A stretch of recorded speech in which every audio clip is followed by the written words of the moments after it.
Is it possible to find a good deal in real estate here in Naples, Florida in 2025? It's been a lot of years here since buyers have been able to see, let me say, like a glimmer of hope that things are going to be turning around where the market is in their favor. And basically, if we started in 2021, that was really the key volume. That was the biggest volume that we experienced in the overall market in terms of the number of properties that were going under contract. Then in 2022, similar thing. 2023 slightly slower, 2024 slightly slower than that. In 2025, where we are today, it's even slower than it was in 2024. And so logic would tell us that if the demand is lower than it was back then, that the buyers have more opportunities. But interestingly, the prices didn't fall quite as fast as a lot of people expected, but we're starting to have some really, I'll call them spicy opportunities in the overall marketplace. So we're going to talk about what that looks like, get into what's going on in the market, and what opportunities there are that exist currently.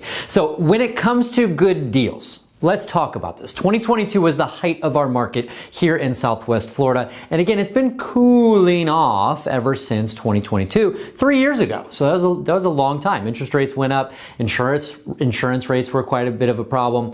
And so now we're starting to see insurance has stabilized a bit. And from a pricing perspective, in Collier County, which is Naples, there's some interesting things happening from a pricing perspective. So in February and March of this year, the median price of a single family home was $925,000. Fast forward to April, we actually had that decrease significantly to $800,000 as the median price of a single family home. That's a $125,000 difference month to month. That's pretty crazy.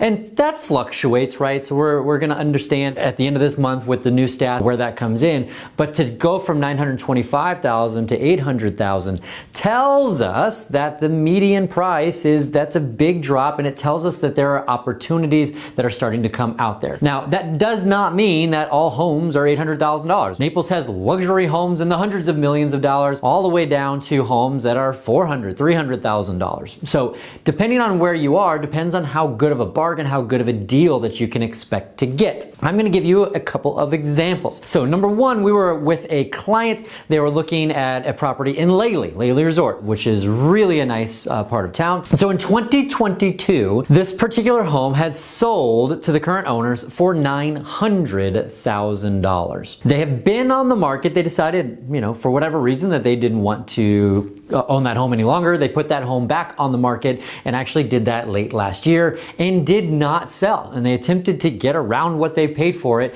And the market's saying, nope, not going to do it. Stop right there. We're not willing to pay the same price that you purchased it for in 2022 because the market is smart and understands that that was the height of the market. And so they didn't sell. They were not able to do it. There's not nearly as much demand as there was in 2022. Fast forward, after numerous price reductions, that home finally got to a price of $735,000. That is the price point that it took to get a buyer to come and purchase that particular property, and it's currently pending. I don't know what it's pending at. We won't know that until it actually closes, but it's an interesting example of the lost equity of somebody who bought in 2022 and the opportunity that's out there for a buyer currently. Another example, this is a really big one. Just last year, there was a home that was on the market for $2.2 million is what they were asking for it. Didn't sell, lowered the price to $1.8 million, didn't sell. They stayed on the market for a while.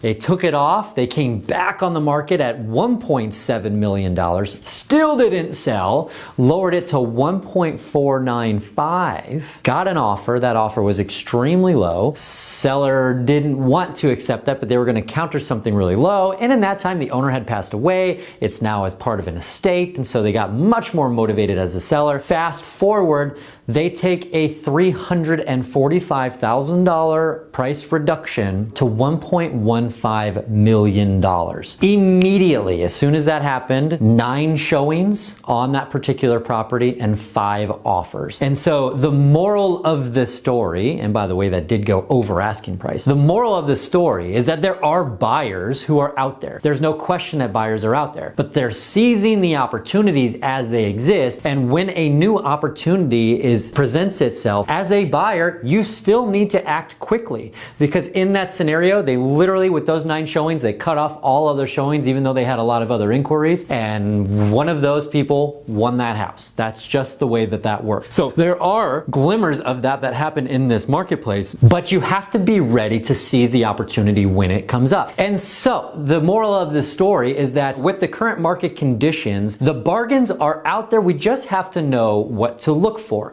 And so what does that look like? Well, that really depends on what you are looking to accomplish with your real estate goals. Are you doing this as an investment property? Would this be a primary residence for you? A lot of those factors come into play with making that decision. Now, that being said, typically where we're finding the best deals are going to be in flood zones. Homes that are in areas that flooded with some of the previous hurricanes, those will be a very good deal because the buyer's essentially taking on that potential risk that it could happen again. A lot of buyers are moving out of flood zones. They don't want to have that possibility that the home could potentially flood. And so you're seeing some really good deals there. However, there are good deals outside of flood zones as well, and we have to look at it from an inventory perspective. Are there specific communities that have more inventory than others? And when that is the case, then all of a sudden the sellers are competing against other sellers to attract a buyer. And in that situation, the buyers tend to win because they have other options in the neighborhood if that seller isn't willing to play ball. And so as a buyer, if you're looking to get into the market,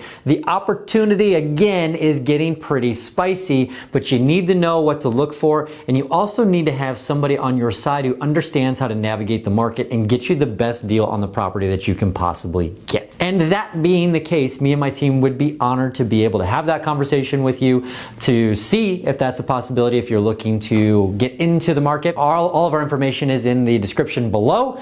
And as always, have a blessed day. Thank you.